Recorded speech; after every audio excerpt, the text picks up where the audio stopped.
Welcome to Kayak Kevin podcast number 14. It's April 7th, 2014, and we have the General Rob Alderman from OuterBanksKayakFishing.com.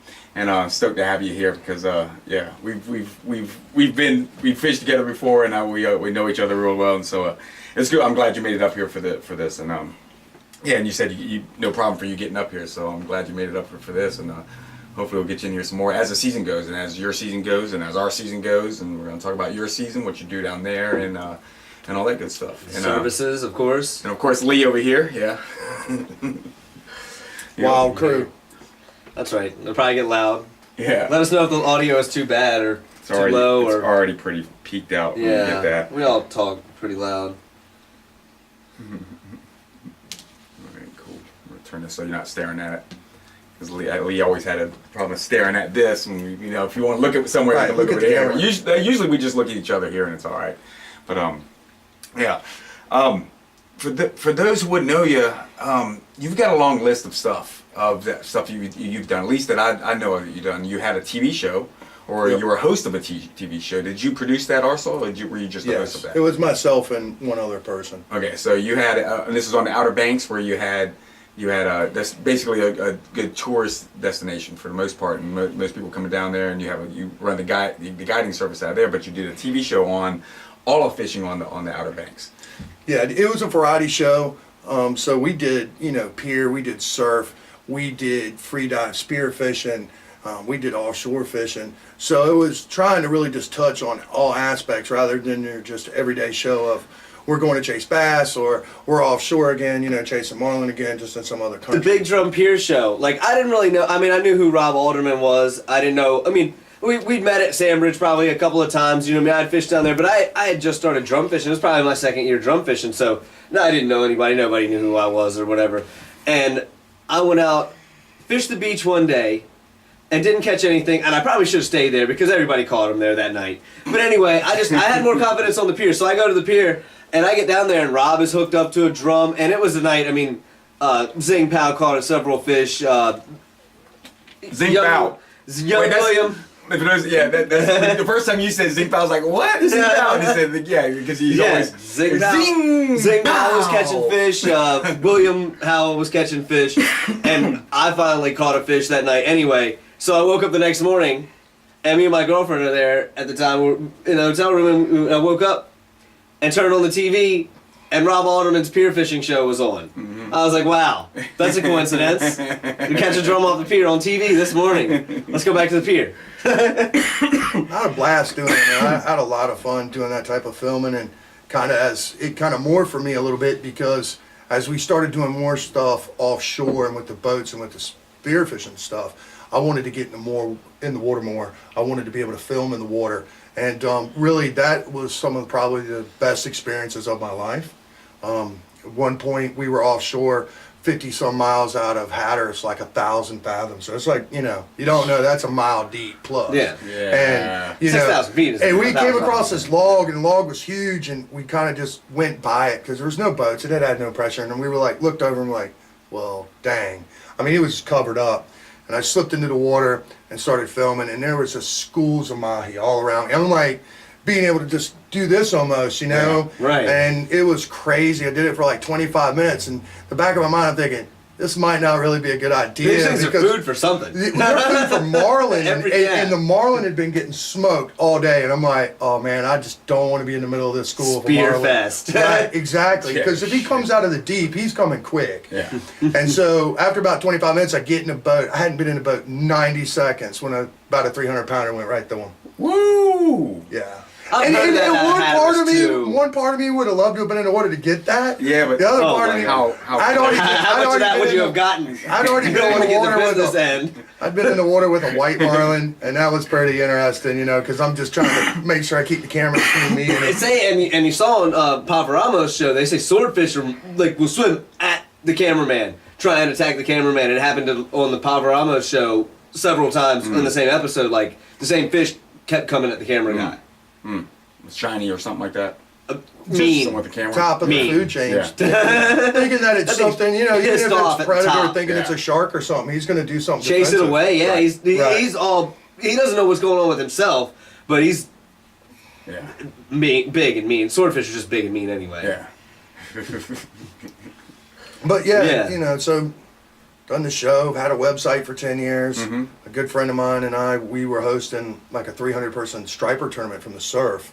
We did that for 5 years. And that really we killed it only because the lack of stripers. They just, Yeah. you know, same problem you guys Yeah. were having Yeah. up here. Yeah. Last year we had the tournament, no one caught a fish. And it was kind of like, that was what was funny when I was reading about what happened up here and with that boat tournament and the money being raffled off. We kind of really had to do the same thing. I mean, we just didn't have a choice. It's a hard Right. spot to be in. And everybody's like, man, you know, that's so weak to give away the money. And I'm like, statistically, I can't if the fish, keep- yeah, you if the can't keep it. statistics are there, like the fish are barely there anyway, there was some random 1 in 100 chance that someone was going to catch one fish that was, you know, 30 inches, 25 inches, and won the tournament anyway. So it's kind of, when it gets that bad, Yeah. Yeah. you know. Striper tournaments are, they're just Oh a yeah, and I thin mean, we population right now. haven't had big ones in the surf up here in years either. Yeah. I mean, Oh, yeah.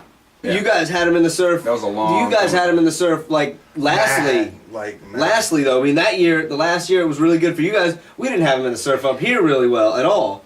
But then they were down there, and then of course, I mean, whether it's water temperature, no matter what it is, I mean, The big fish- bluefish aren't on the beach anymore either with them. Yeah. The stripers made a showing in the winter of 2011. They were inside the easy line most of the time for, you know, about 6 weeks, but they still never pushed in to where the beach, yeah. where you caught them from the beach. There was kayakers and stuff that went out there and hit them from the beach, made beach launches. But yeah, I mean, it's probably a good solid year. 2007 would have Right. probably been the last. Yeah. I mean, it was awesome because I'd be on unemployment for the winter anyway, so I just called it the enjoyment office. It's like, I'm getting paid to go striper fishing. And we did it Oh, 7 you guys days just a week, drive man. up and down the beach. Oh, yeah, it was and, crazy. And follow birds and just fish. I mean, and it wasn't just striper. I mean, what is it? Bluefish sometimes then too. I mean, Yeah, you it- come across fish just being washed up on the beach Yeah. by Yeah, other fish, well, stripers or well, bluefish. 2006, when January 2006, when me and Rick got in that blues blitz on I got a picture of it. You know, it was a good blue where Minhay was getting pushed up on shore. Fish and, are just, I mean, you know the fish are biting when the other ones are like getting chased Yeah. up on the beach. I saw it. It was probably 2005, and we were in Corolla, and there was literally a 3-mile line of vehicles almost. I mean, just kind of scattered out. And the stripers were so thick on the beach up there that they were actually rolling into the surf with what little bit of shore break there was. Like firewood, they just had nowhere to go. I mean, you could take a rod and flick it just, Yeah. and you were hooked up. Yeah. I mean, it was Yeah. insane. Well, Lee grabbed a blue from his feet. I mean, that picture is Rick running up the Rick, beach. not with me. Yeah. Yeah, well, yeah, that's what did I say you? Yeah. Yeah, it was Rick. I mean, he grabbed the blue, and he just ran up the beach, and he's got a menhaden sticking in his mouth, and his lure is on he didn't cast. It just had his feet, and he grabbed it. That's definitely 30-something. been another fish that has been a long time since they pushed into the beach, probably 2007 or 8. Yeah. Last time I got into them, a buddy and I, we'd gone down to Oregon Inlet just to kind of scope the scene, and there was nobody fishing. There was only maybe 2 or 3 other trucks just cruising Oregon Inlet. And we were kind of driving along, and I was sitting in the back of my friend's truck, I'm looking out over the water, man, it was crazy. I'm like, it's like softballs almost just floating all over the water. And then so I told him to stop, and I got out and walked down the beach. It was croaker heads. I'm talking big old knothead croaker heads that were just sawed in half. And I was like, that's got to be a sign. Yeah. And the 2 of us just started casting, and it was instant. I mean, here's a 14, 15-pound Yeah. class of blues. Yeah. And then, by the time we're done with the few other trucks that were out there, I mean, we were just loaded. Like, one call went through to TW's, and then it was just like, but it didn't matter. I mean, they were just everywhere. Everywhere, right. It didn't matter. You didn't have to crowd each other. You just cast. It was crazy. But those are the big bluefish and the stripers, man. That's gotten disappointing. Those have definitely thinned, and what the blues, and then the striper have definitely thinned since like 2007, like you said, was the last time we really had it. That was the best year we had too. I think 2008 we maybe had some more, but I think 2000 up to 2009, and then it was really a drop off. But 2007 was the peak year for us. But it seems like, whenever a species kind of thins out, another species kind of dominates a little bit more. Although it's a different time of year, but red drum. Right. red drum have gotten just Everywhere. just Insane. big, huge, in Yeah. schools and We were everywhere. talking about that a minute ago. Yeah. I mean, you were busting them hard in January. Yeah. You know, on the flats and Oh, same. the little ones, yeah. But I'm talking Yeah. about big ones. I'm talking about the big, Oh, yeah. dominant, the big ones. You guys have them down there, and there are you guys in Hatteras and in on the Outer Banks and it's the same kind of our fishery is the same fish. It's they're not. Well, we definitely see your fish in Carolina when they push out of the bay. They come down past Sanford, you guys Corova, get- Corolla. you guys get a mix those, too, though. right? Those fish. You have 'em coming those out. fish haven't Yeah, seen coming some out, guys but tagging Hatteras. and stuff. And Pamlico. News Right. River, stuff like that. Yeah, that's what I'm saying. Hatteras coming out of the Hatteras Yeah. Inlet down there, or Yeah, Yeah, Hatteras and Hatteras Overcoat. and Hatteras and Overcoat. Overcoat. Yeah, Yeah. because that's usually where you first see them. Generally speaking, yeah, they first pop up right there, but they never really go far. I don't think in the winter. A friend of mine, Rick Caton, he runs Free Agent, and he's been commercial fishing with his son this winter, and so they'd go out, fishing for kings and dogfish and everything else. And there were several instances where this was like late January and February. They're coming in, they come across a school in Menhaden, and they're literally just cutting up a piece of a dog shark and dropping it over and catching 50-inch drum in the middle of the Menhaden, 4 or 5 miles off the beach. Yeah.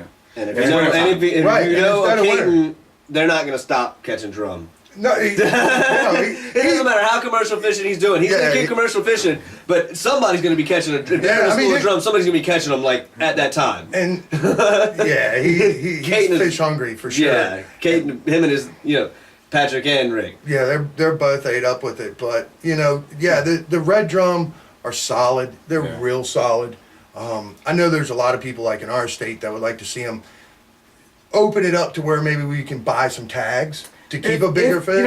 And if there was I going just- to be some kind of kill for a big one, that would be the Pay way it for would it. go. That would be the way. And, it definitely and you go. know who would buy the tags? And most people that bought the tags Trophy wouldn't even hunters. use one because it would be somebody trying to break the record. Right. And just in case I catch that Right. motherfucker, I'm going to have this tag. Right. That's right. I come across a 62, 63, something like that incher. That's that big around. I mean, it's. Yeah. Yeah, Yeah. because Carolina gets the shaft, and that was always kind of the thing with the show. And even though it had a chance to go national a few times, that's just a hard world to be in. And I have a lot of Well, you- respect for like Jim Sammons and Chad Hoover. I mean, yeah. that's just it's a Yeah. You hard headed up world to another be in. organization down there that was hard to be in, too. What is it when you ran with against the campaign for the birds? You were one of the Oh, yeah. heads in. You were Well, one of the head people in charge of that, It was, too, wasn't it? well, no, I wasn't in charge of it. It was just really difficult time-wise and just from a legality standpoint for those that were to really kind of lead a charge or speak Right, about I it. mean, So I was just trying to do. you definitely had a voice. I was trying to help them with a little bit of a voice and reach out to people, and definitely that's kind of one of those things where I wish that's it had right. worked out a little bit better. But I mean, you're up it's- against some big Yeah. money, and it's Yeah. real politics. I tell people, if you watch House of Cards, that's real life. You've seen House of Cards on Netflix. That's how politics work. It's Right. lobbying, and it's a big game, and you got to step up against those guys. But when I was doing the show, that was 5 million people a year coming through Dare County. The show aired like 6 times a day, 7 days a week on the local channel, which they advertised for free. So, I mean, it got attention. Yeah. And the whole idea was to put our fishery in their face because most people don't know North Carolina has held the world record drum since 73. Right. And it's been broken once since then. And so the first one in 73 came in at 90 pounds off for Danthe Pier. 11 years to the day they broke it. And that one came in at 94 pounds off the beach of Avon. And so sure, that's the deal. Give us some tags. So should that happen, that was November I think 7th. I've caught some that were 60. That was November 7th. So you got to understand, for a real drum fisherman, even if it's blowing 40, you try to Oh, at he least caught go a sink fat, a line. ugly fish in the fall that was just, god damn, dude, that thing was probably just, that drum was probably eating albacore. No, but, hey, that's true. Because albacore. I got to tell you, that's one of my favorite drum bait right there is albacore. I mean, love it. I think that I've caught him 60. I think I've probably caught him and 60. Well, my 51.5, that thing was so big around. It was big head, big around. It felt 60 That pounds. double Yeah. we caught, that one I Yes. caught, that fish, I mean, And it was really and the wide. thing is, they're getting bigger. whatever, we stopped killing them in '96, and it'd been growing since then. It seems like, because those world records were in the '70s and the '80s. Right. Right. Yeah. And then, and then, so, they were still killing them until '96. So the population went, got beat a little bit, obviously. And then now it's coming back, because now we're getting 50 inchers. Like, usually you would first go out and try to get a citation, a 46 incher was like, oh, that was good. Yeah, now yeah, we're yeah. like, those are pretty normal. Now we're in the 48s and 50s are becoming, we're getting more of those a year. Out of us, we're getting to see more of those. And then, Damien catches a 55. Yeah. Off the bridge that day. That's it was just nice. a monster. Yeah, and see, it's kind of funny. Like, And a lot of those That was a being fall caught- fish too. A lot of That was those were being caught at the bridge, at the yeah, Fourth people Island were or catching something giant like that. ones, Yeah. and the pier caught a bunch of big Yeah. ones too. Yeah. Right, the CBBT pier, Yep. the Seagull pier. Yeah. That's just, I mean, So they're they getting are bigger get- and bigger. And like bigger. you said, if they do, I would be for it in Virginia too. Yeah. I'm not gonna kill one. No, I'm gonna have a tag have though. a tag Right. in case we I'm caught gonna have a tag. that monster. Yeah. Because if I pull, like I said, I catch one over 60 inches and this fish is, I can barely pick it up. I'm gonna see what I have. Yeah. well, see, and one thing people don't understand, truthfully, is killing that fish. Like on Hatteras, even when he killed that fish at that size, it was kind of tougher meat. So they made stews and things of that Yeah. nature out of it. So the sweeter meat's definitely going to be the slot limit anyway. Yeah, it's not you know, eating fish. you don't need Yeah, to kill it's it not- to eat The, it. the Yeah. tag is for Yeah. trophy hunters. There's Yeah, I mean- record- They've had See- drum aged out at 60 years. So if you pop a 50-year-old fish, I mean, the meat's probably really not going to be No. all that great. No. So The crazy thing is, I don't know if they're like togs or not. The giant togs aren't the oldest ones. Togs are really slow, except for the ones that are really, really, really big, and they're like, they're the middle-aged one. Normally, the one from what the studies have shown, and from what I believe, from what I've read, what Ken puts in, Yeah. in all the articles, is like those are the teenagers and such, 12, 13-year-olds, the giant ones, but. A lot of your 15, 16, 17 pounders are like, some of them are 20, 25 years old. Yeah. Old fish. Yeah. Well, that's always what's nice about, like, if you're following a tagging program or something, or talk to guys that tag heavily to get stuff called back in, because they might have a fish that's say 2 fish, and they were both tagged, a month apart, and one's grown like 2 inches in 5 years, and the other one grew like 6. Yeah. So, really when drum kind of hit that 40-inch mark, it's kind of up in the air Right. as to how fast they're going to grow after about first 8 or 10 years anyway. Yeah. Yeah. So, you really don't know what you're dealing with unless you were able to kill it and kind of age out the stones. I caught a 50. One of the best fights I've ever had was a 50-incher at the bridge, and it fought like a stud. I mean, it fought, just steady stamina. It fought like a young one. Right. It fought like a young buck, fully athletic. That's the way he fought me. After fighting a bunch of them, you kind of feel, you get the feel of him. And this one was just a stud. And he gets up, a 50-incher, but he didn't look old.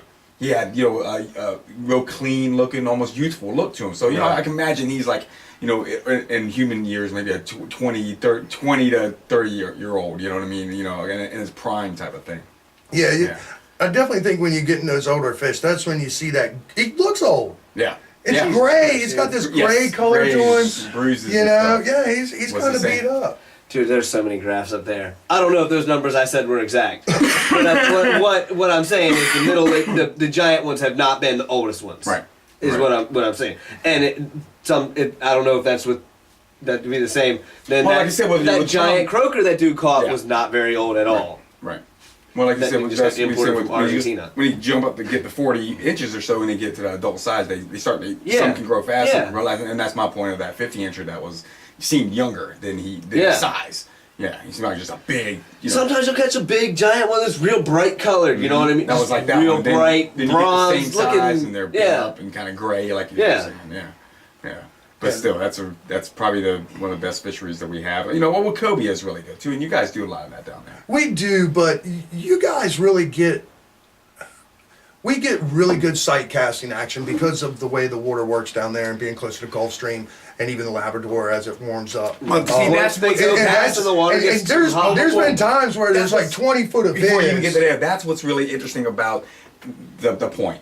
Is the point separates the North Atlantic from the North Atlantic and the South North Atlantic with the Labrador Current and the Gulf Stream. And it actually separates. You can look on, You can look on the water temperatures and see there's a line. It is a separation point. Yeah. So Oh, yeah. that's, yeah. I mean, in 2010 alone, I fished Cape Point. I was living in Buxton and really pushing how far I could take it in the kayak. And I was in that shoals probably close to 200 days. And I could have a leg hanging over. And like you said, I mean, it's a fine line, as fine as a sticker.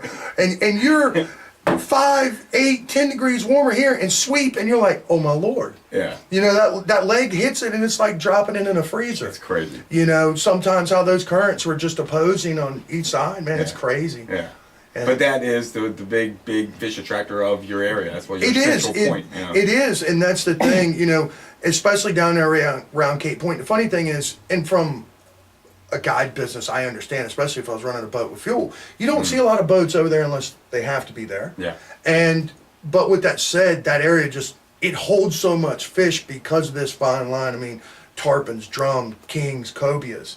And you know, so one thing at least, if you get the right weather with the cobia, they'll swing up, get to the point in that whole hook area, and that water temperature is ideal, but they can't swing the corner because it's cold. And they're like, nah, it's just like I'm hitting a wall. If it's right, and it gives the boats out of Hatteras, you know, a few weeks shot at it.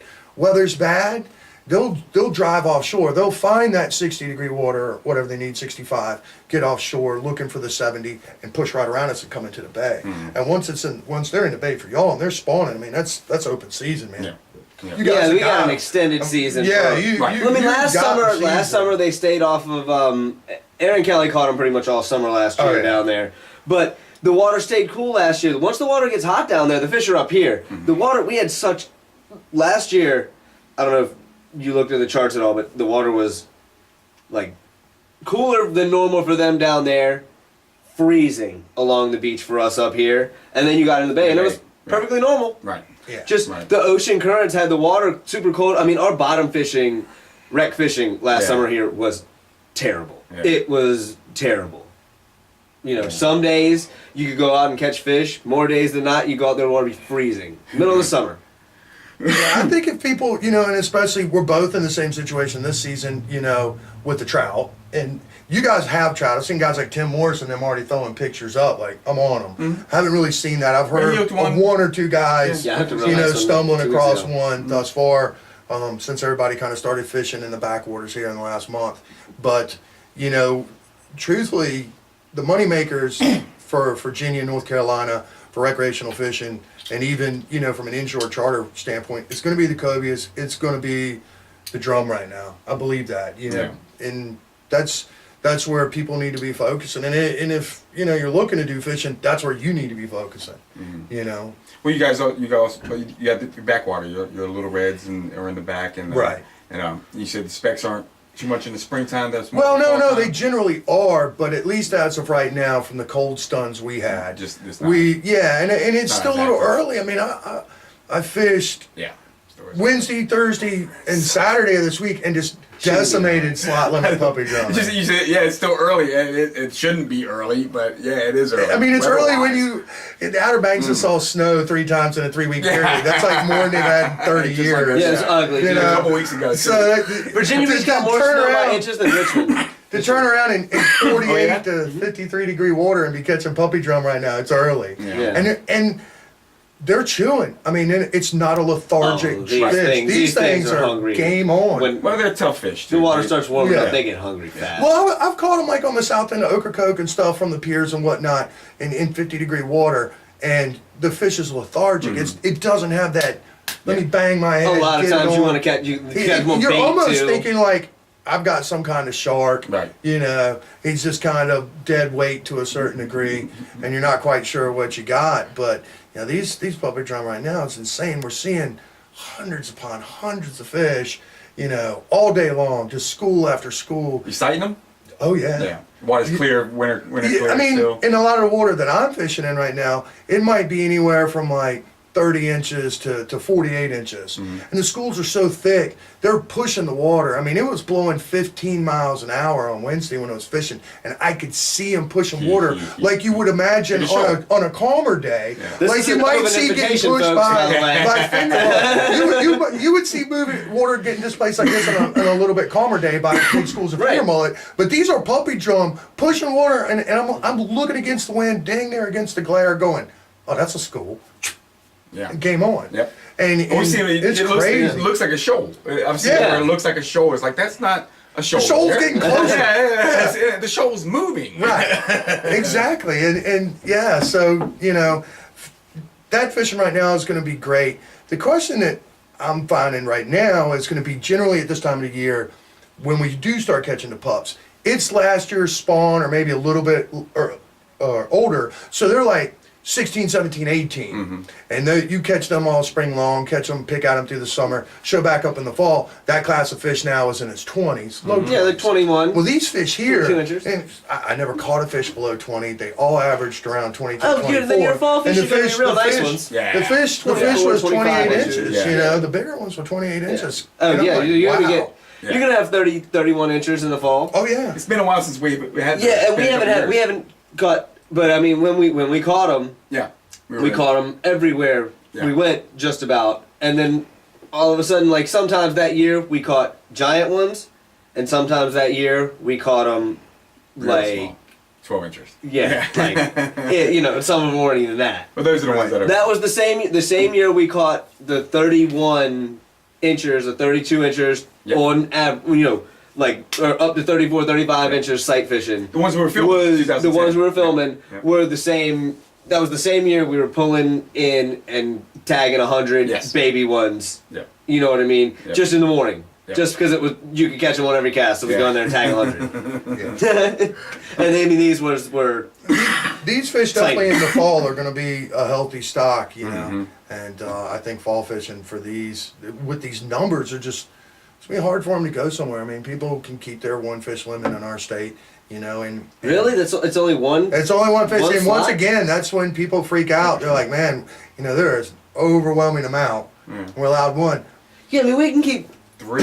2, 3. Is it 3? In the slot. Yeah. I don't ever keep any, but I Yeah. mean That's not a bad- I mean that's That's not. If you want to keep them, that's not. And that's a good fish to keep because they're tough. I mean, that's slot limit. That's a. They're a schooling fish, That's too. a pretty I mean- fast grow between that. You're slot. right. He can be. I mean, we had one tagged early in the spring at a Rudy one time, and then we recaptured it, and it had grown like 26 inches. It was 18 to 26. It grew in that far in the summer. Right. We Oh caught yeah, it in the fall. I mean, I it's saw- a rapid Sorry. growth for the first 2 years. I saw 15 guys on the pier this year catch their limit of puppy drum in about 20 minutes, Yeah. and then release them for 2 or 3 hours after that. Yeah. They're a schooling fish. A couple of fish limit isn't going to hurt them. I mean, at that size, they're Not the slots, and but- you'll be able to know when the schools get smaller and smaller. You know that the numbers are going down because I mean.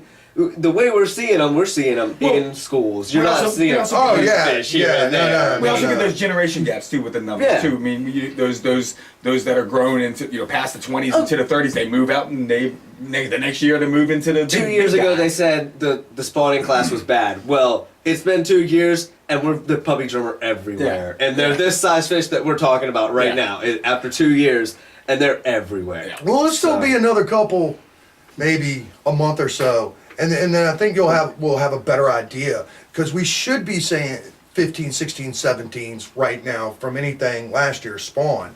So I'm curious to see where we're at with those numbers. Are they getting? What are the ones they're catching on the beach side down there? Same Same thing. size Same fish. thing. Okay, Oh, they're slot not- limit so fish. they're not catching smaller ones on the beach side out there either. No. Wow. This okay. is a solid They're just class both of sides. fish. These things came up to the island. We're like. I mean, it was crazy. I didn't look. I've enjoyed the kayaking thing so much, and last year's puppy drum fishing, insane down there. I mean, just blasted them. And so winter came along. I'm like, cool. I'm gonna take a break. And so my stepson was going down to Oregon Inlet. There's huge runs of them right there in the sound side. Well, pretty much sound side, right against the bridge.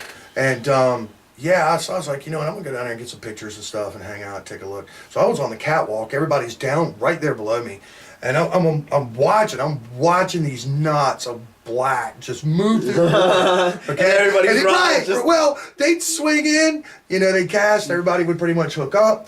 Things would push out. I'm like, and then there's several of them, and then there's like 3 or 4 seals, which made it awesome because I could watch this brown missile just charging through the water, and just screaming, and he would go right into the black knot, and these slot limit puppy drummers spraying out of the water like finger mullet. They're just like. I had a gut hooked one at our local spot down here, and we tagged it. We're like, all right, he's probably not gonna live, but we'll see. We'll tag it. He's gut hooked. He was bleeding. There were some dolphins not far away. Yeah, dolphins. So I dropped this thing in the water, and not 15 seconds later, it comes shooting out of the water, and the dolphin comes shooting out of the water behind it, and I was like, "See you later, buddy." And it had to be the same one. I mean, he's down there bleeding. And that's a good classic one there because I'll tell that to like out of towners, and they're like, "No way." I'm like, "Dude, man, that's a candy for dolphins." Oh yeah, dolphins. Dude, I dropped that thing in the water. Like I said, it wasn't 15 seconds. Dude, that thing came shooting up out of the water. I've never seen a drum jump before like this. This thing just shot out of the water, and that dolphin was on it. And what's interesting, and when you're in those situations when they're getting corralled by the dolphins, sometimes they're missing and things, and you're catching these fish, these puppy drum, and they just had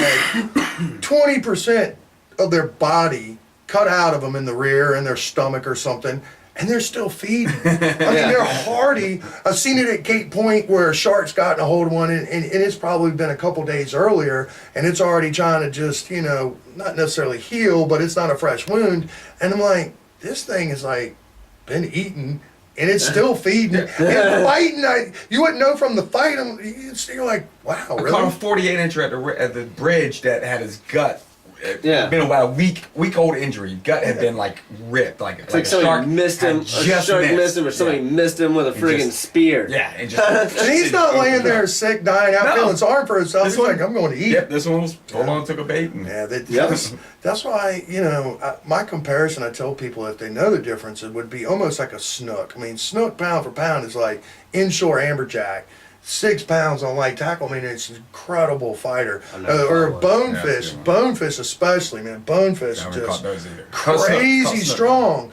But that's what I generally compare, a good puppy drum to, because that Wednesday when we were fishing this past week, and it was blowing 15, I watched a 28-incher spin a ride 115 around and pull him 100 yards into the wind before he gave up. And I'm like, really? Because I'm expecting a yearling fish, and it's barely touching 28. I'm like, so I really would like to see, North Carolina, Virginia, figure out a way to focus on this fish. It's doing well. Yeah. They're healthy fish. They seem to be a little bit more tolerant. Where we saw, especially you guys, when you were seeing the sores and things on the stripers, and something affecting the stripers. Was that? Just nobody said anything. Oh yeah, we're all right. We're rolling. But yeah, they haven't been sick. We haven't seen them. Right. Yeah, sickly. We see them beat up in the fall, and I don't know if that's from the spawn. They just they got done spawning, and they spawn late summer. From what I understand, along the Eastern Shore shoals and the drop offs and stuff. That's what Chris tells me over there. And that's when they'll catch them in the fall and like early fall, like August. So basically still summertime, and they'll land and be spawning, like be coming everywhere on the boats. Yeah. But when you think, I've caught on Sandbridge like that. Yeah. You think about some of your coastal states down on the Gulf, these guys are stocking them. They're charging outrageous fees for their fishing licenses, things of that nature. But they're adding to the stock. They're dropping fish in the water, and so that's why I think North Carolina and Virginia both should be trying to do something like that and continue to add. Well, then you can have 2 or 3 fish a day per person. It's a viable fish. It's a hardy fish. It's a fun fighter. People enjoy catching it. So why not build on that if we're trying to save our fisheries? Yeah. Yeah, and build on something that's going to take it. In that one, because they're a tough fish. I mean, like you said, like the winter times, we don't have they don't get as beat up as bad as the specks do No. and other fish like that, and they seem to be able to move quicker than They, specks. well, that's the thing. I think that's the real key. That even though they get lethargic and they're going into their hibernation mode, Still, when they feel that pressure change coming, they're gone. Yeah. I mean, they Well, haul up. I always talk about this one tag that I did that it was just a great example of it. It was in the late fall. It was in the fall. And I was at the York River and I tagged him, and there was a low pressure came through, a tropical storm type of thing. So it was a massive storm came through, and within 5 days he was in Oregon Inlet. So he was like, boom, that's cold front, yep, let's go. I was at the fall, and he just moved. They were gone. And I went back to our creek that just in January I'd seen 1,000 of them and see none dead, nothing like that. So it's not like they all of a sudden get caught and they die. Red's not. They definitely can move. No, they can move. You think of how many times you've targeted drum and you've caught them on that pressure change. That's definitely a fish that's sensing that kind of thing. These are also young drum, and like I always say, the trout that you see caught up most of the time are old. Big. Yeah. Old trout. Real These big. are young drum. They're, And people was like, somebody in Rudy's like, well, I'm seeing I saw about 5 little reds dead. That means there's 500 in there. Right. Right. Some of these fish are cold, stunned dead. Yeah. Some of these fish get hooked in the gut, Yep. thrown back in the water. Yep. You know what I mean? Yep. Yeah, well, Some of these people are morons, like grabbing them to take pictures and. those fish aren't running. Killing them and throwing They're them not back in the hanging water with out their by hands. themselves. No, they're schools. Yeah, Like I whether, said. whether it's 10 or it's 20 or even just 2 or 3, they're definitely running in groups, and they're more than likely close to a larger group, for sure. And what's interesting about the tagging stuff is how they'll split from the groups. Like the one time we tagged like 60 in a matter of a week, over there on the Eastern Shore, and so it's a bunch of tags, and we had like 3 recaptures, 4 recaptures, but all in different spots, all around the same time. So they were hanging out in this big group, and they said, "All right, later, guys," and they all went to separate groups and went to different spots, and it's pretty neat the way. And that's one of those things that makes tagging it's so helpful in understanding their habits and how they function. I've caught tagged reds from Carolina. Right. Yeah. Yep. In Pamlico Sound. Come up to me. Yeah. 28, and I caught him at 33, something like that. I caught a striper from one of the Maryland. It's not a countries- surprise, but Yeah. I caught a striper from Maryland. It was worth $125. Yeah. So I still haven't caught. Yeah, I haven't gotten those, Got a high money return. deals I from caught a high Maryland. return. Yeah, right. Maryland I love money when you deals. see the descriptive sheets posted somewhere and you see this cash reward. I'm like, yeah, it never happened. Dude, I didn't know what it was. I caught it on a topwater lure in Rick's boat. And it was the biggest one we caught that night. It was big enough to keep. We were like, cool, keep it, it's tagged, cool. Yeah. So I go to look at the tag, and I'm like, this is not. So I went on title fish, and I was like, anybody know of any like yellow tag with some weird numbers on it? And they're like, man, that sounds like a high reward tag from Maryland. Sweet, $125. Nice, yeah. The fish and the tag had grown in the fish like an inch. It had been in the fish for 3 years. Wow. Oh man, I had caught one of those stripers that were tagged with the Littoral Society out of Jersey, and I think they're the only ones that really tag stripers besides the Maryland people. But the Littoral was like the main taggers. But they do these like ring tags. It's a plastic tag, but it's stuck in like this in their tail, like right above their tail. So like here's the tail. Here's dude. It was the fish grows. It was not only that, but it had laid down, and as it was swimming, it was rubbing. It was an open wound. It was just digging and open. I was like, that's the worst tag I've ever seen in my life. Yeah, it was a terrible spot. I took pictures of it. I got all that stuff and clipped the tag and pulled it and reported it. But yeah, it came Maybe from it was a bunch of Connecticut or something. newbie interns or something. I think Maybe that's they were just the way supposed to go closer tag. to the tail. If they go closer in the tail, then it wouldn't be on the bottom. Or maybe even more on the up on the body. Yeah. Then it wouldn't, because it was like right at the base of the tail and just rubbing right there. Yeah, this tag was down low, belly instead of up Belly top. tags are bad too. Those never seem to look right. They always have big wounds on them, and I don't know, man. It just was that grown right? in for Grown in? yeah, it was grown in for like, dude, like it was 3 years. Yeah. It was grown in an inch. Yeah. There was only the outside numbers that I could read. Huh. A tag has the 2 sets of numbers. Yeah. It was only the outside set that I could read. yeah. And I had to return the tag. So, Did you pull it or just cut it? I mean, I can't remember because I filleted the fish. Oh, okay. No, yeah. I think I cut it out. Yeah. Pretty sure I cut the whole thing out. A buddy of mine and I, we went and tried to hit some cobia when they first showed up. We had launched off of PE Island and we're out there fishing and drifting and a lot of schools of bait. Cobias were just too far out that day. I mean, the boats were all right in front of us, but they were probably 2.5, 3 miles out. And it was a good southwest wind. We're on the lee side of it. I'm like, yeah, not happening. Because we're going to get out there and we're never going to get back. So my buddy hooks up and it sounds really good at first. I'm like, wow, this might be him off the bottom. You know, we're floating baits on the top. We got baits on the bottom. I was like, this definitely might be him. Well, after a while, I was like, no, this is not him. It's a shark of some kind. And so battles it out, gets it up, and it's like a 7-foot sand tiger. Well, we're getting ready to release it, and that's when my buddy was like, yeah, this thing's got a tag in it. I'm like, all right, cool. And so we had to pull the tag on that because it's a 7-foot sand tiger. I mean, we can't get the numbers off of it. At one point, literally, I have it by the hook. I have it by the leader, and I'm actually trying to just spread its mouth open real quick for a picture because he's kind of beat up and like, all right, I'm weak, right? That's when sharks. And that's when the leader broke, and I'm like, yeah, this is a bad idea. But I was able to snatch the tag out of it, you know. So get the tag out of this thing. And my buddy calls it in, and it had been tagged in Panama City, Florida in 2011. Wow. And so, you know, in just over 2 years, it had found its way all the way down Florida, through the Keys, and all the way up. And I was like, man. That really speaks volumes for everything, you know. Well, Cobia had been tagged here and made it all the way to like Louisiana or something like that one time. Yeah, but was it Ken Neal or somebody had a big one that was... No, it was Steve Ray. Had a big one that was caught and recaptured in Florida. Yeah. Those fish are pushing all the way up from some parts, in some cases, you know, South America for sure. Yeah.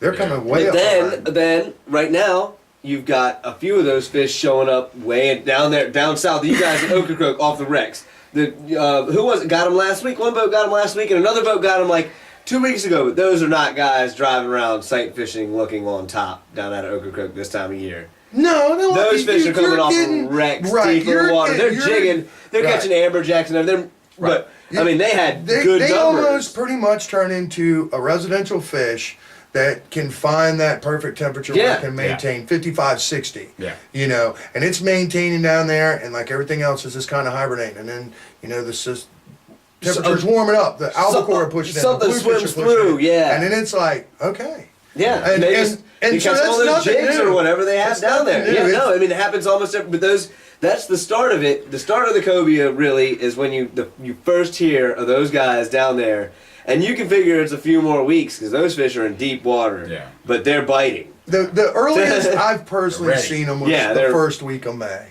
Yeah, like I had caught 12 citation drum on a Tuesday, and was catching a cobia by Thursday. Yeah. And that was right there at the start of May. So, you know, it's just a hard call. I've been trying to see what was going on in like the panhandle of Florida. And some of those guys are kind of saying that the fish are gone. Some are saying, no, they're still here. I don't know. They usually have their run starting here soon. Yeah, they usually start seeing them right there in the panhandle and through, you know, the west coast to Florida at this time of year. But, you know, it's questionable whether our water can get there. It's April. It's Outer Banks. You know, it's either going to be nice or it's going to be brutal. Yeah.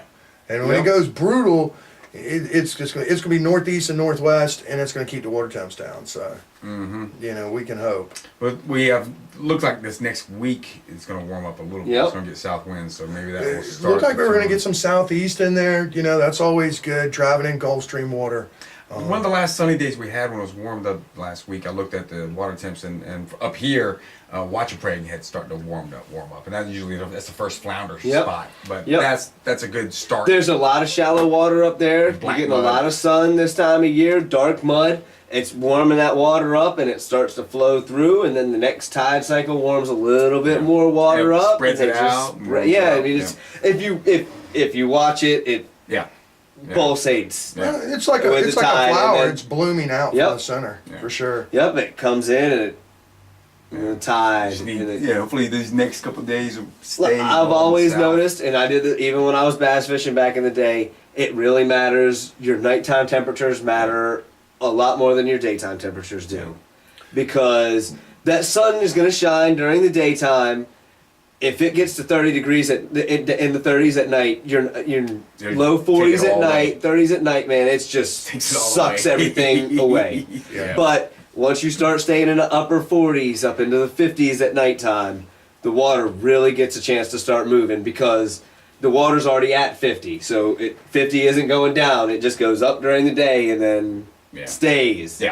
It's not. It doesn't fluctuate as fast as air temperature. Most people don't realize that either. People won't Yeah. think that. Oh, yeah. Don't think that. Nighttime temperature It's 70 matters a degrees today. lot. It means water temperature. No, it takes a long time. Yeah. For all that to warm up. A daytime warm like that in some showers or on the flats can definitely be good for a small period of time for catching fish. And this time of year is that's But why an outgoing you want to get afternoon. you want to get that consistent. We're gonna catch fish. We're gonna catch them early morning and late evening and throughout the day and all the above. You like you said, you're gonna need that warmer nighttime temperature. So it's starting off good in the morning. It only takes a little bit of sun to kind of get that surface already coming up a degree or two. By 10. Plus, then it's comfortable to go fishing anyway. Yeah. I don't mind the cold. I just mind just being restricted. Yeah. I just hate the wintertime cold, gear man. and the kayak. I'm just restricted. I'm like, I feel like a little kid on the Christmas story. I can't move. I can't put my arms down. But still, I just don't like wearing a lot of clothes. Just period. You know what I mean? Right. In the summer, I like one layer. A nice thin, take the sun off layer, and just sweat all day long. That's what I thrive in that. So I'm not a creature that can handle this stuff all that way. If I'm not wearing the white colored pants, I don't even wear underwear. Yeah. I just got the fishing pants on and my shirt.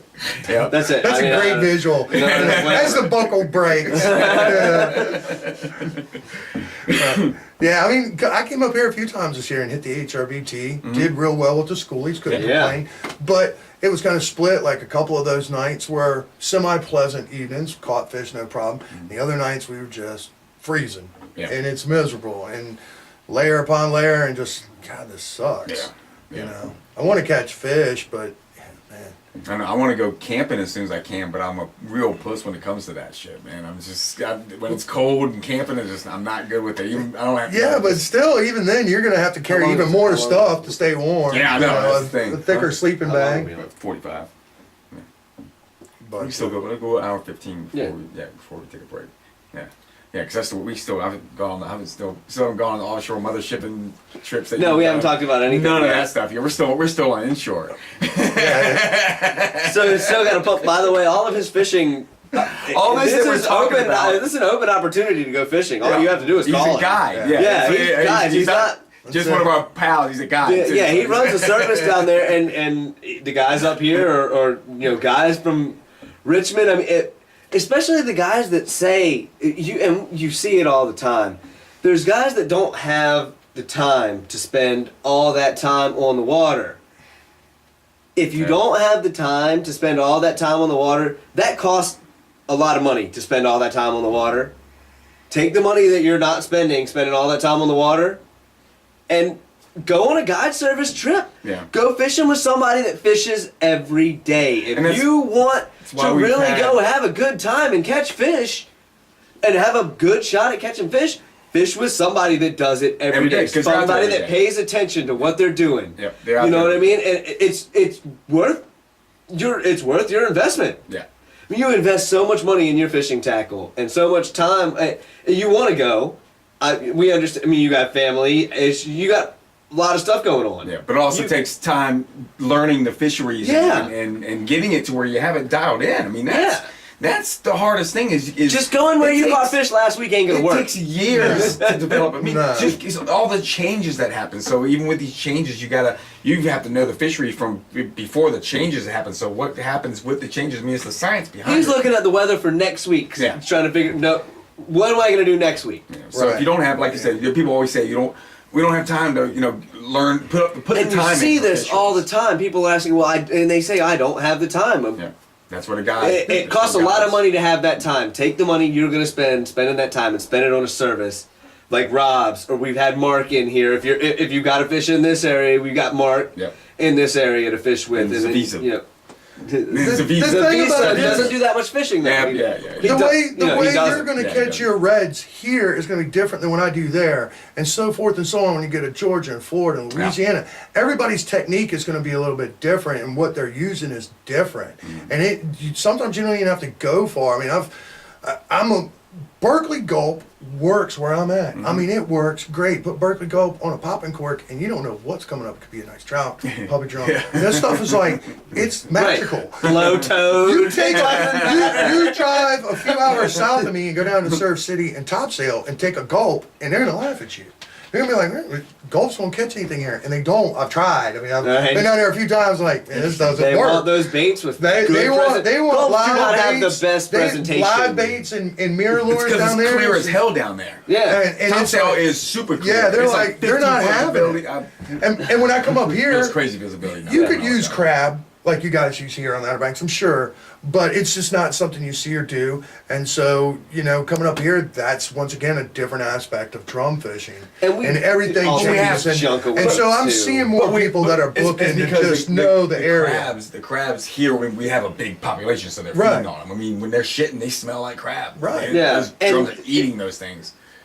Yeah, But we do- They catch them in the spring. Damien, whenever we go drum fishing, Damien brings crabs, and there is not a single time of the year that he hasn't. We've been drum fishing that he hasn't caught a drum on a crab. Yeah, I've caught 'em on They eat crab, them all just times of the year, and a lot of times a whole crab will keep junk away Yeah. as well. Yeah. And Yeah. I am Hard crab. really not. I am That's really why we not s- a big fan we of started- catching junk we fish. started- I don't. I like live. I like fishing live bait. You catch less stingrays, and a lot of times, as long as it's not a big shark, the sharks bite your bait in half. That's fine. I'll catch another bait. Well, that's for why you.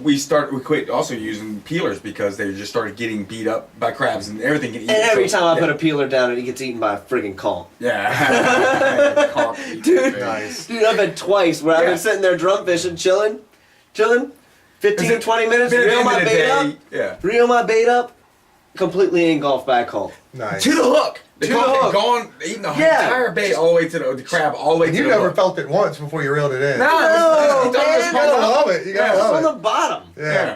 That's Yeah. I mean, a drum might eat the whole rig. I don't know. Definitely, if you're fishing, you know, cut they're minnows and whelks, mullet, not conchs, you, yeah. you gotta worry about the, you know, the carpet ray factor and everything else that comes see, with that. that's That's why I always that's, shoot your live that's baits. why we stick to more live baits. Yeah. They tend to not catch as many. Not that we don't catch stingrays and we don't catch sharks because we do. We do, But but- a lot of times the sharks bite the live baits in half and the You stingrays can don't feel- bother with it. Well, like last fall when I was drum fishing in the late summer and I was just getting eaten by the sharks nonstop every time I put a bait down. But it would go bop bop bop bop bop bop, and I'd get it away a lot of times so I wouldn't have to fight the little sharks. But Right. you know the bait's gone. But yeah, it was, Yeah, it and was there's no constant. putting down that dead bait back. No. If the sharks are around, there's no. Oh yeah, the put that Oh, bait a back lot of down. times. Yeah, You forget put your about feet it. It in. never- Whatever. I mean, it ain't throw them back. They're just gonna eat Yeah. it anyway. Yep. Yeah, it's. And you see you guys got a lot of sharks down there too. Oh my lord! People have no idea. Oh yeah, I mean, It's funny. It's one of those things where I see these videos on YouTube and it's like 12-foot shark pulls man or attacks his grouper beside his kayak, and I'm like, yeah, bring it to Cape Point, buddy, because Dude. it'll run you out of the water. A guy just emailed me the other day and was like, I heard of a great white going into the bay. Does that happen? I was like, yeah. Yeah. They have fins in this water. And anywhere the fuck they want. Yeah, they're apex predator wherever they go. And then Nothing there was that bothers one them that wherever was they go. tagged by They Fisher. survived the prehistoric age for a reason. When that one was tagged by Fisher went inside Ocracoke Inlet. Remember that? It was Ocean, Yeah. Ocean, and isn't that the one that swam like up to the third and then swam back They out? sprang out and then went right along Assateague Island. I mean, like shoreline. I mean, probably in the surf at Assateague Island. But when you looked at the track, That thing it went in was there and actually looked on at the the thing went into the beach. third island and got one of them seals. Well, but it's not uncommon. I mean, once, even going back to the TV show, I had a good friend of mine that would work with us from time to time, who's an underwater photographer and everything, and he'd jump. We were blackfin tuna fishing off the boat, butterfly chicken, and he jumped in the water and was getting some shots of video. That's ugly. And he would do it. Yeah, this is dead of winter. He'd jump in for like 5-10 minutes and then come right back out, and he's like, oh, I'm not sitting out there with this camera and sending off the signal. And, you know, because they're catching 5 to 7 foot great whites out there, these longliners and stuff. I mean, they're in the water. Yeah. In 2011, they were seeing pods of killer whales in the same Yep. grounds that they were blackfin tuna fishing. So Bluefin, dude, people had them on the bluefin Gulf lines Stream, hooked up. Yeah, yeah, people don't understand that. I mean, why not? When the Yeah. water's right, there's a food source. Why wouldn't the great white come right against the shore? Why not? But And And 150 If it pound, was that- 150 if pound it- bluefin tuna is nothing but a menhaden to Shamu. They're, Yeah. you know, But any look, sharks, these I mean- sharks and stuff, there are lots of them. And all you have to do on a good day on the Outer Banks is take an airplane tour and fly Right. overhead. Fly overhead. Here's you. Here's the sandbar. The sharks are right here behind the sandbar. You're surfing. You're playing. You're splashing. They don't and eat they people. don't care. Right. They don't. You get- Sharks don't eat Eating's people. a mistake. It's a mistake. They're in dirty water. They're attracted to a sound. They don't care. People would be getting wiped out by the hundreds. Oh every yeah, day. dude. There's so many sharks. Yeah. People, are there sharks out there? Don't ask. Yeah, you don't. I You don't don't know. know the truth. If Harry- you are that naive, don't ask. Man, Harry caught was red drum fishing inside the bay, hooked a 40, and then had a tiger shark come up and bite it up to its head. And just Yeah. the head from 40 inch or back. You can see the teeth marks in that thing where, like, really, like, full on. Ocean tiger Yeah, shark. like that big. Yeah. I would be worried Inside the about bank. bull sharks, but Yep. truthfully, all the real what is considered the top killers by numbers, bull sharks are probably really the scariest. I mean, Yeah. they're just testosterone Yeah. driven. You're in my area, not happening. Yeah, because you're not swimming around with the real aggressive ones are makos and tiger sharks, but you're not swimming with the tiger sharks you're swimming with are sand tigers. They're not oceanic tiger We had sharks. bull sharks attack artificial lures. Yeah, It surprised the bull shit out sharks of us. are We were crazy, like, man. what the? Yeah, We were they're there's just no wide way. open, man. He's not going to chase this. Whoa! Yeah, and then hook one with one. I've been out on Cape Point in late August, coming on the full moon, and tarpon, you could have walked on them. And the problem was, I hooked one on the top water. He threw it after 30 seconds. There's menhaden everywhere. You couldn't fish for him. I mean, there was times where where the tarpon would come up and roll on the surface, and it'd be 3 different sharks on him from different directions. I mean, Damn. he'd just roll and never make it. That was as far as he got. Damn. And it gets insane, and I've told people this story, and only a handful of people have been out there with me and actually experienced and witnessed it, but it is not uncommon to get out there when they get thick and turn around and look behind you, and you'll see, these are probably 4 to 6 foot sharks, black tips, sandbars, whatever, and their fins are right in your wake. I mean, they're following you because they might think you're a tarpon or a cobia or something, a surface fish that they want to check out. And it's crazy. I mean, my friend's wife got like 100 yards off the beach. I was like, turn around, Sandy. And she was like, I'm going in. It just went right in. I mean, it was crazy. I mean, they're just I've been everywhere. followed, I've been hit, and they're just testing. Dude, I've been man, hit, when they're I just used to, testing. yeah, they're when I used to both- troll live baits in the beach up here trying to catch kings and cobia, I caught shark after shark after shark after shark all day. I mean, I wouldn't leave the beach with less than 25 king rigs Yeah. because I caught shark. And once I burned through those rigs on sharks, I just went home. Shark after shark after shark It after sucks, shark. man. When they push in, man, that's just a game changer. Yeah. You get over it quick. Yeah, we move when we're trying to drum fish off of a sandbridge or something. We'll move. We'll try to move because the scent's already there. They've already eaten the bait. If it's blood in the water, that means there are more of them come around. And we try to move. Yeah. Yep. I hooked one that was some freight train. It was just like little one, shark. No shark. Oh boy, what is this? And then it just Eater. goes, No yeah. shark. Man eater. Yeah. That's the fun stuff, Steamer. man. That's. I mean, I've hooked them that you can't stop. Yeah. Yeah. Oh, I've seen guys almost spooled on piers. I've seen. No, I mean, almost- I got spooled on the pier on Sandbridge, and I've been spooled on the kayak too. You're Yeah. talking shark. Drum. No, Okay, drum okay. fishing. Yeah, drum I've seen fishing. drum almost dump people out. No, Yeah, I'm talking about Yeah, drum drumming fishing, stop. but this wasn't no drum. We can get caught up on it. That's him. No, this isn't him. Wait, From a kayak, wait. definitely. Yeah. Yeah, no, that's why I said it's funny when you see these videos, and I get it. If you're that freshwater fisherman in Indiana, and you're dealing with bass, or maybe you're somewhere else in Muskie or whatever, that's great, fine and dandy. We've truthfully seen an 11-foot shark, beside your boat or hanging into one. You're like, that's crazy, that's dumb. Why are you doing this? Just break your line. Dude, on our mothership I live trip. by a rule that was taught to me by the old heads. You never break anything till you've seen it because you Yeah. don't know. Yeah. Once you You got a gotta let positive out. ID, you okay, Yeah. good. Yeah. Well, we still don't know what swirled behind Rob when we were getting back on the Oh boat man, that day. that was He had 3 tuna bleeding Okay, in his wait. tank This, well, this though. is you guys are on a big mothership trip yeah. in your blackfin tuna. Yeah. That was your targets. Okay. And he had 3 of them in his What tank time of well. year this is January? This January, was December. February. This was December, December? actually. This was like the middle of December. I know because I was getting ready to leave like in 2 days to go to Florida for Christmas to be with my parents. So, you know, and we had been trying. Like everybody had tried at some time, you know, in different groups to go after the blackfin, and it just always ended up being amberjacks and albacore. And then so this was the day. And yeah, no current. The fish were stacked for a while. up. We had it gorgeous for a while, and then it kind of blew up on us. But yeah, and it was awesome.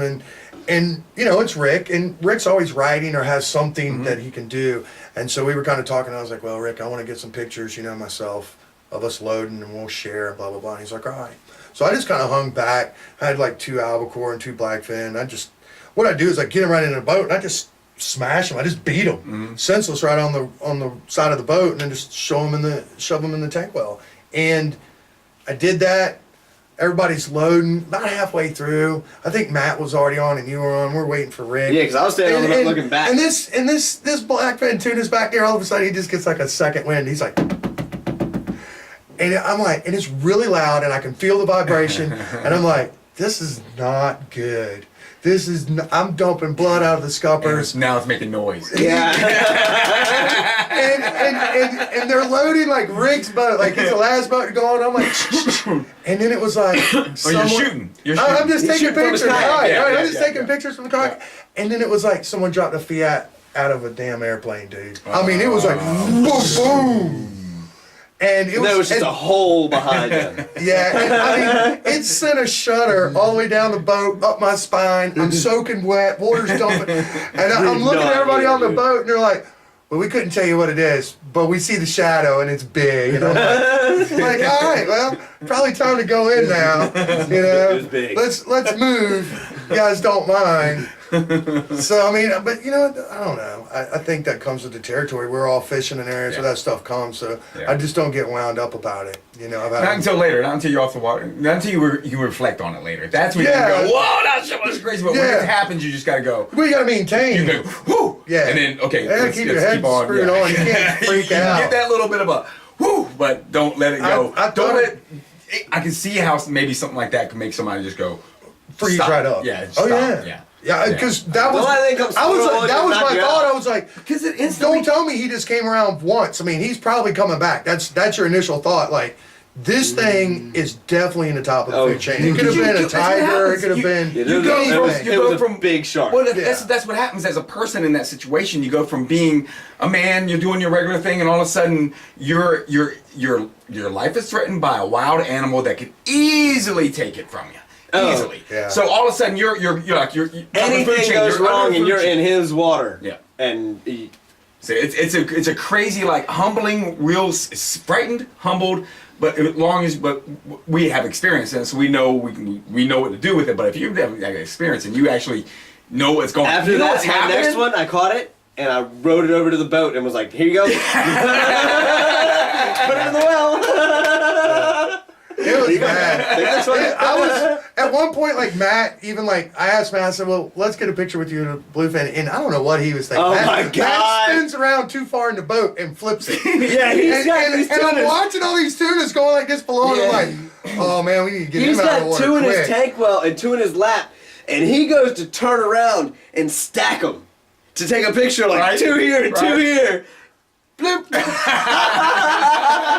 Oh yeah, everybody's like, good. Matt's trying to get eaten. Yeah, because I'm like, He oh lost man. no tackle either. I mean, all that expensive shit he's got. anything doing this through the water for the first 30 feet, you know, there is no telling what's out there. Those tunas I didn't get learned to the that bottom. shooting underwater. You are not, I don't care, you're Greg Louganis, you're Michael Phelps, you are nothing in the water. Yeah. I mean, it is just The like, Thor Pino. and it's in your face. And you're like, where in the hell did that just come from? And so, yeah, I was just like, oh God, we need to get in the boat quick, you know. Mm-hmm. You have got it right underneath of you. And that's the one thing about the mothership, and people, I hope they really think it through that are trying to do this more now, book boats, and I want to see it get done, and I want to see the limits get pushed, but you are at the bottom of the food chain, in that kayak, in the Gulf Stream. Yeah. hands down. Yeah, with Hands down. giants. Yeah. With giants. Somebody has a Makos- question for you. Or I mean, I imagine it might be on this topic, and it may be something way off of this, but wants to know what is the top of your bucket list in relation to kayak fishing? Would that be a paddle out fish or something you're going to catch on a mothership? Like the number one thing you want to catch? You want to really know what I want a 400 to 500 pound blue marlin. That's what I want. Giant I want blue to do a giant I hear you. Yeah. bluefin tuna. Don't get me wrong, that's way up there too. But I But a would marlin. definitely say we're different, feeding out a yeah. horse mullet. We're Or floating. a bonita. You know, 3 or 4 pound albacore. We're Mahi, floating anything. something out, and we're gonna get it Can you on. get that out of our area? Can you get that? Oh yeah, down Hatteras, Hatteras. where Oh, he's yeah. at. Dude, all he's got to do is get a ride to the rock pile and set out a friggin' live bait and just. I mean, he's gonna catch sharks, wahoos. And unless the mahi's big enough to eat his live The bait, wahoo might come through there and smash it, but you you don't need know. over top of the rock pile. I'm always impressed when I see a wahoo from a kayak. I'm like, man, that's a good one. You know, that's a difficult one there. But yeah, I would Weird definitely, fish. definitely like that. Just that marlin, like, and I would do it and donate everything to research and eat what meat I could. It'd be the only marlin in my life I'd ever kill. Yeah. I just want the picture of like the marlin that's longer than my kayak, both of them hanging, Yeah. you know, like right there at Oregon Inlet, or you know, over his back or something. There's something like, I mean, that's just what I see, you know, because you watch like Jim Salmons and all these other guys, Oh, Hawaii guys, 'cause and the they- Hawaii guys and stuff, and it's they're like bust this, right now, 200 it's pounder, happening. 300 pounder, but I'm talking about that Hatteras stud. Yeah. Marlin, Yeah. we did battle for 8 hours, got drugged to China. Yeah. That's what I'm looking for. Yeah. That's Yeah. definitely would probably be right there. Yeah. Yeah, I don't even know. I mean, that's one of them. Mm-hmm. But I don't know. I mean, as far as like a dream fish, I don't even know. There's so many that I want to catch. I want to go to like the Northwest and catch halibut, Yeah. Oh, yeah. salmon. You talked You know about what I peacock mean? bass. You want to catch some peacock yeah, bass. but not the pussy ones they catch in Florida. Right. Those are actually getting better. Now I want to They're catch those starting to get better. Amazon size, like Well, did you see- 18 did you- pounders. You see my buddy on Facebook, Rob Will? He's from Venezuela. I- And he catches decent, Yeah. like decent ones out of it. He was all the kayak. And he was having a lot of good fun down there. But yeah. I don't know, man. Yeah. I really want to catch wahoo. Yeah. Plus, wahoo is like one of my favorite fish to eat. Yeah. Goliath grouper, because I really like bottom fishing. That's try. a stud one I'd from the like to kayak. try Yeah, and catch a giant Yeah, hog. That's I'd what he like to wants try do. and catch like the biggest The hog you 100-pound could ever hog. try. No, Talking about a 100 fish. is a small one. What would? Yeah. 100 is they got And you're talking about a fish that on a flat bottom boat pins the rod into the railing Yes, and you and can't. he- I don't and he think had it's to You, use- possible. you almost need a I don't winch. I don't think you What can do you have catch to a use 300 the or motor? 400 pounder out of the kayak. Well, because you one can't. kayaker did. Because you never pull him out of the hole. I don't think Dude, you get enough leverage. They use Yeah. rays. They use rays. Throw rays down there. on Yeah, them. so I mean that's not logical, but something like that. I don't know. I'd really like to go down there and bottom fish in Florida, Yeah. like that. Yeah. That's probably like my dream thing would be to go down there and bounce jigs on the bottom and catch the snappers, Yeah. the big red snapper and the mutton snappers and the groupers that they catch down there, even though they gotta let them go 3/4 of the time for some stupid reason. There's a lot of weird, grouper. There's- You gotta Grouper know. and snapper. Apparently, snapper is one of the most abundant fish. Red snapper is one of the most abundant fish down there, and you can't keep them but like a week out of the year. Yeah. Well, that moratorium at times stretches all the way up to us. Oh yeah, I went out Yeah. on I went out crazy. on That's a headboat trip 2 years ago with the Peninsula Saltwater Anglers Club, Ken Neal's club. Ken Neal said that he sent out an email on his fishing list of guys, the boat's not completely full. Does anybody want to go? And me and a buddy of mine that work at the railroad were like, hell yeah.